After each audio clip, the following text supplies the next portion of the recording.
Coming up, it might sound incredible, but there are reasons to believe that Sir Keir Starmer won't make it to the next election as Labour leader. What's happening inside the Labour government right now should worry every single one of us who doesn't want to see Farage's latest political vehicle, Reform 2025 Limited, anywhere near power. Stay tuned.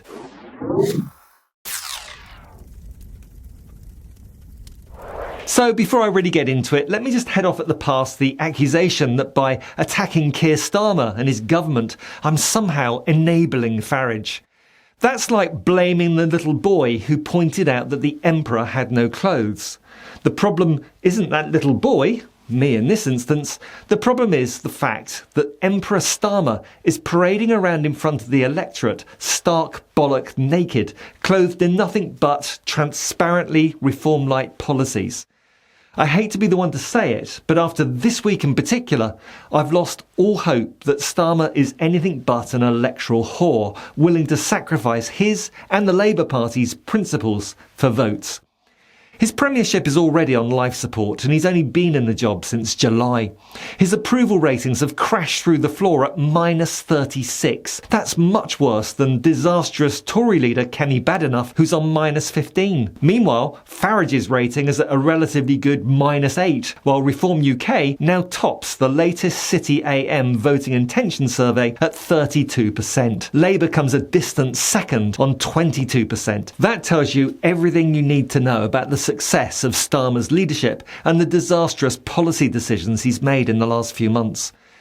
But it's not just about the polls, it's what's happening inside his own party. Starmer has managed to piss off just about every section of the party. The left wing already despised him for his purge of left-wing ministers and prospective MPs and his pro-Israel stance on what the ICC describes as the plausible genocide in Gaza. And the moderates are furious about welfare cuts, the winter fuel allowance and the two-child universal credit cap. On all those issues, I feel Starmer has shown awful judgment and a lack of principle. The welfare cuts is a great example, because nothing says party of the working class quite like stripping winter fuel payments from pensioners. Nothing says we're on your side like retaining the Tory two-child benefit cap. The man who promised to reset Labour after Corbyn has reset it all right back to Tory-lite policies. Or after this week, perhaps Reform-lite would be a more accurate description. Correction, Reform-like. No wonder that this month Starmer's Labour lost a by-election to Reform UK. In Runcorn and Helsby, a seat they won with a 14,696 majority in July last year. That made it Labour's 16th safest seat. Think about that. Farage's mob were able to beat Labour in Labour's 16th safest seat. What does that say about the prospects of a Labour Party under Starmer at the next general election?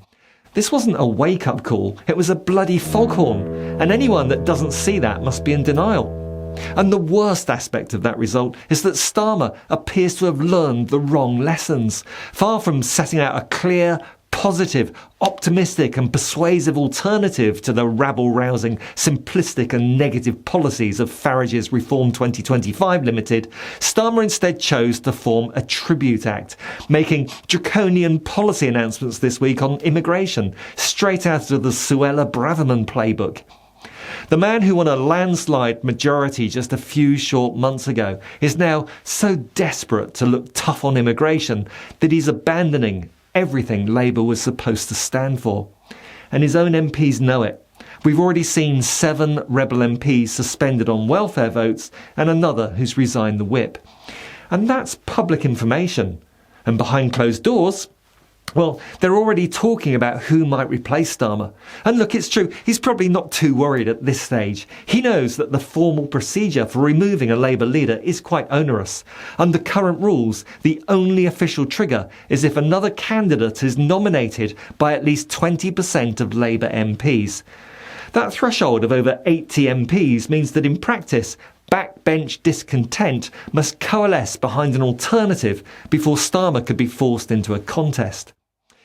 It's hard right now to see who that challenger could be, but the way things are going, I predict that one will emerge over the coming months. And I'm not alone. Many other progressive political commentators have also been questioning whether Starmer will still be at the helm come the next election. Starmer thinks he can survive by mimicking reform. He thinks if he just sounds tough enough on immigration, cuts enough benefits and ignores enough of his own party's values, somehow the public will come to love him.